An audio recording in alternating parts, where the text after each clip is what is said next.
All right. Welcome, everybody, to another episode of our series on trade-in programs. Today, we're going to be talking about the Carmax trade-in platform, benefits, some of the drawbacks, how it works. You know the drill if you've seen some of the other ones.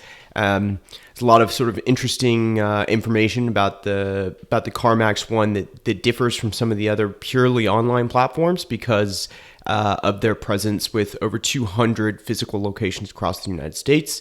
So we'll be talking about that and just sort of diving into the details about whether or not it makes sense for you specifically to sell your car through their trade-in program. Before we dive into the details of the trade-in program, just a little bit of interesting factoids about Carmax. It was actually originally started by the Circuit City stores, which some of you might not even remember at this point, but was a large electronics retailer.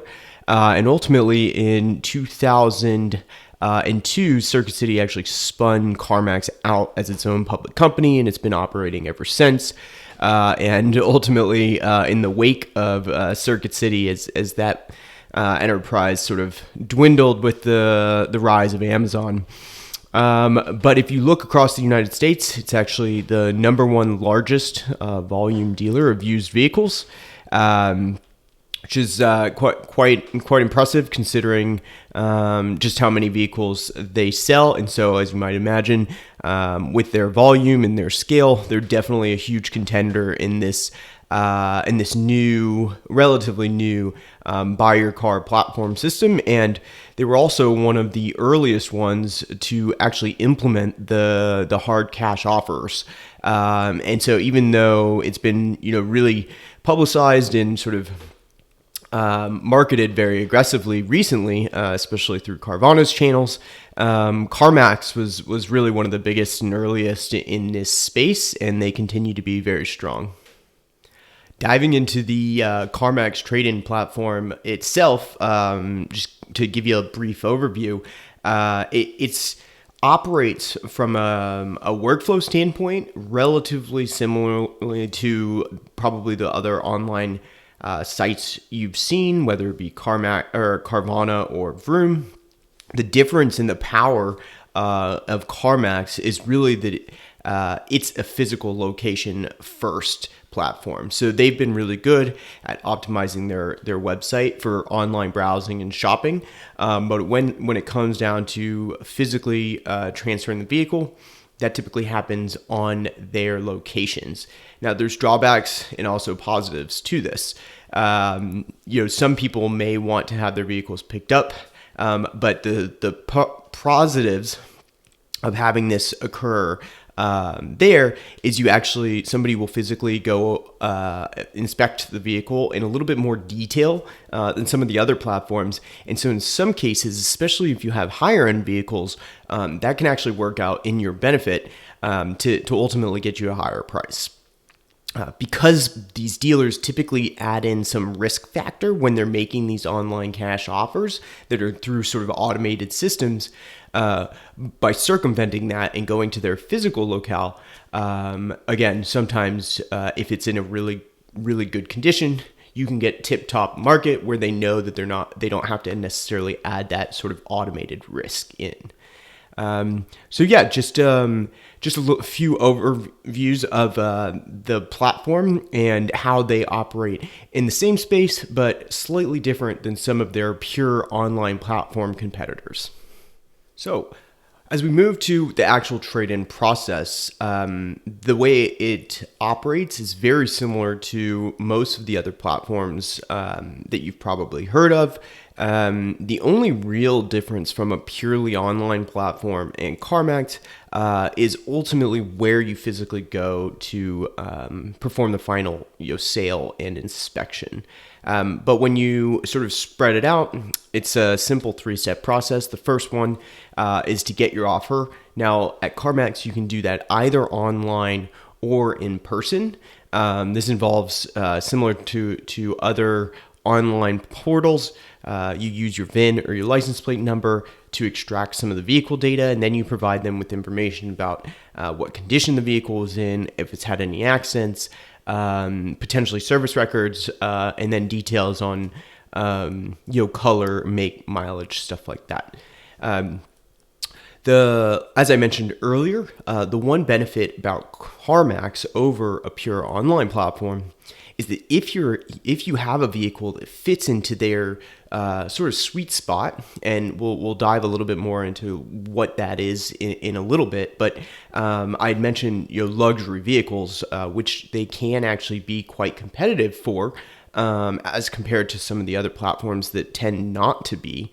But you can really get your best pricing for those by going physically into the store and getting a cash offer there. That's because they can drive the car, they can test it, and they can see what the exact condition of the vehicle is, do a quick inspection.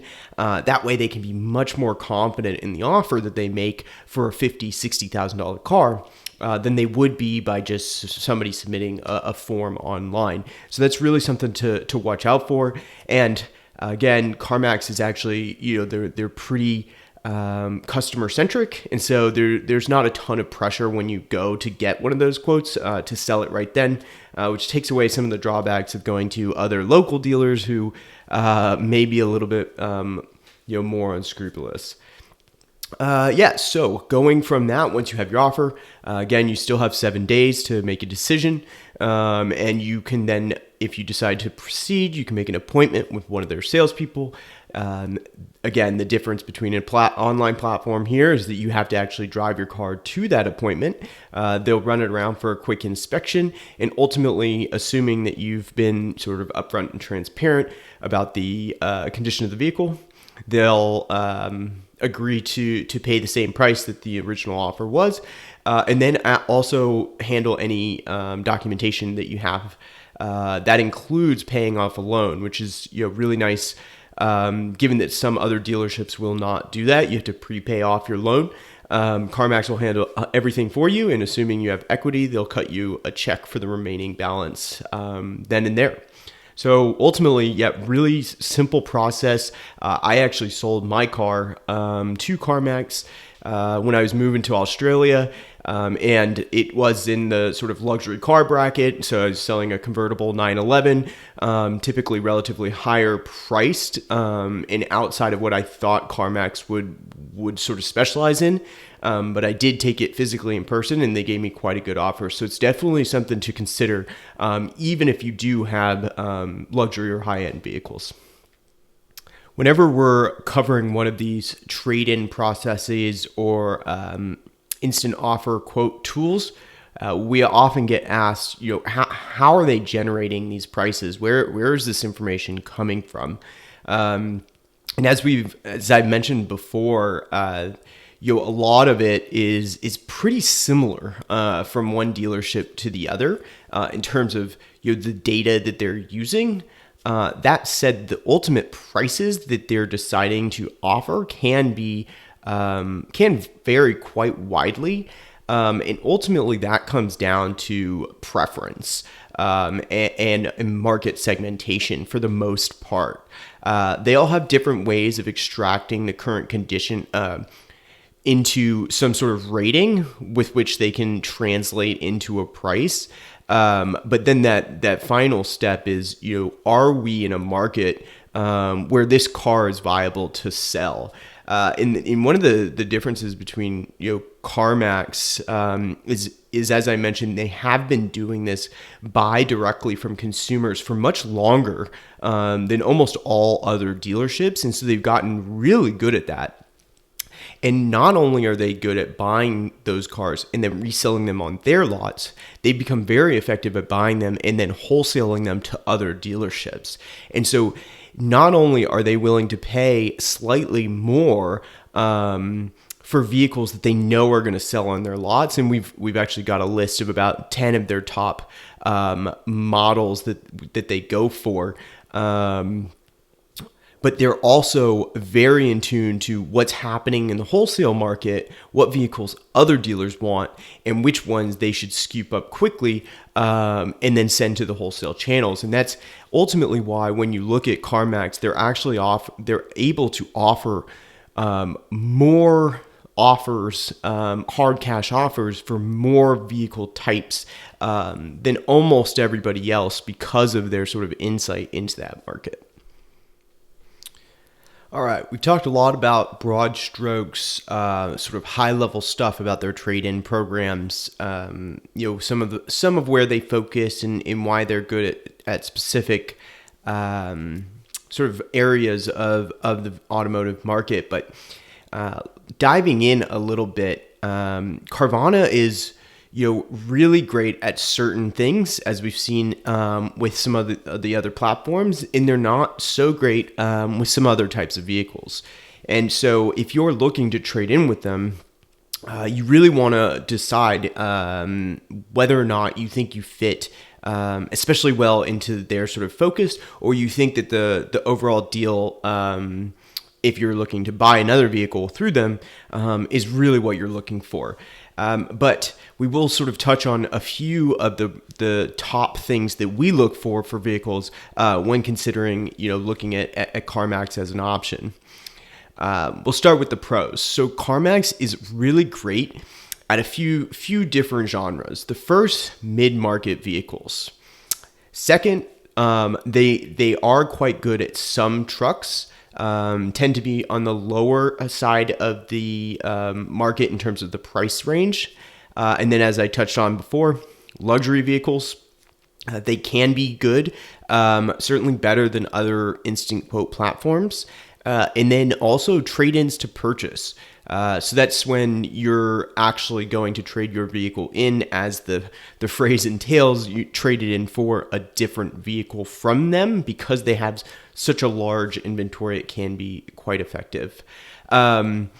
Diving in a little bit to the specifics of what we mean by some of these terms, we looked at some of the demand and the focus across all of their vehicle types, and we found that from a mid-market standpoint, the things that we're talking about and that they seem especially focused on were the Jeep Wrangler, the Ford Mustang, Honda Civics, Honda Accords, the Jeep Grand Cherokee, and then the Ford Explorers as well. So those, if you're wondering sort of what do we mean by mid-market terms, that those are the types of vehicles we're talking about. And in general, they do still tend to be on the newer side. So think 2015 and newer. That's not to say they won't buy 2010 to 2015 or even before that. It just tends to drop off in terms of their focus level for those vehicles. When you're looking at the truck space, we found that they were quite aggressive in the Toyota Tacoma space. Those are incredibly popular cars with everybody, so the resale market is pretty strong. And as you might imagine, the Ford F-150s, the Ram 1500s, and the Silverado 1500s. So all the bottom trims of those truck lines, but by far sort of the most popular and widespread.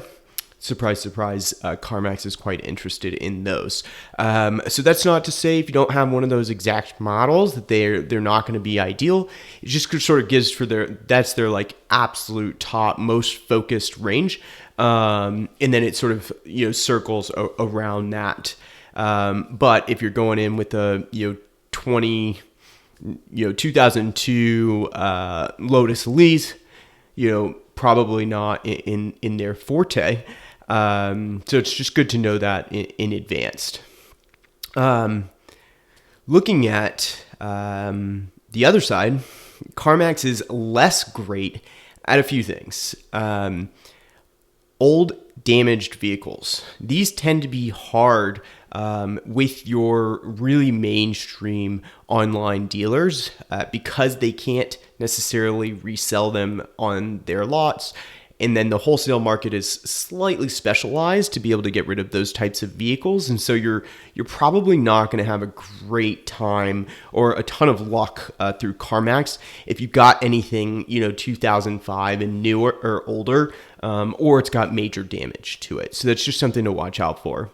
High-end trucks. So we sort of talked about that. If you've got the top of the line Dodge Ram 3500, diesel, it may likely be worth going to an actual truck dealer, somebody a little bit more specialized, who can appreciate sort of the value of that truck, versus CarMax, which is probably going to sell it wholesale anyway. And then lastly, modified vehicles.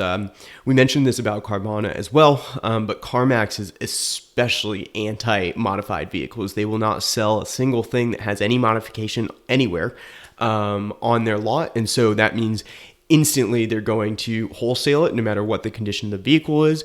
And that can be, pretty negative, especially if you got something like a customized Jeep Wrangler, where other people would actually want those modifications to be left on. And so you're very likely better off going somewhere else, rather than trying to do the CarMax option. Overall, CarMax is a really great option when you're considering trading in or selling your car directly to a dealer. And it's one that definitely should not be ignored. That said, again, each situation is unique. Every vehicle type, unfortunately, has certain aspects that may lean you towards one dealer or one option versus the other. But just given CarMax's size, they are very, very reliable. They've been around for a long time. They've got 240 physical locations across the country. They've been pretty customer-centric in a generally non-customer-centric industry for a long time. And I think people have had good experiences with them overall. So it's always sort of a safe, easy option. They're also able to make offers on a wide assortment of vehicles. As I mentioned, not only do they have their massive number one volume used car dealerships to sort of offload these vehicles, they've been very active in the wholesale market, so they know the value of vehicles that they're not going to sell necessarily on their lot, but they'll sell through wholesale channels, and they pass some of that value on to you.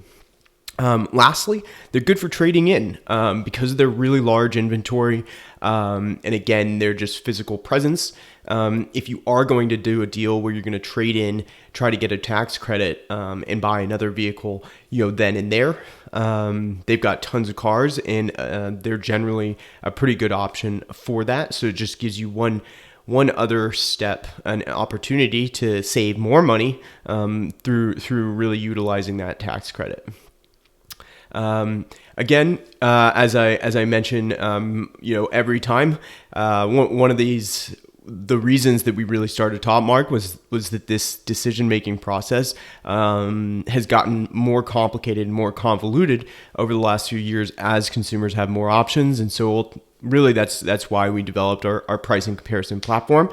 So if you are interested, you do have time, you're looking to sell, throw your information on our platform, and then we pull several offers from different dealerships specified to your type of vehicle, and hoping to really automate and sort of orchestrate this sort of path of decision making of how old my car is, who's more interested, and really fix it by saying, okay, how much are these dealerships willing to offer me? So if you have a second, love you to try it out. Feel free to leave comments on either the video or the process. And again, good luck with selling your car.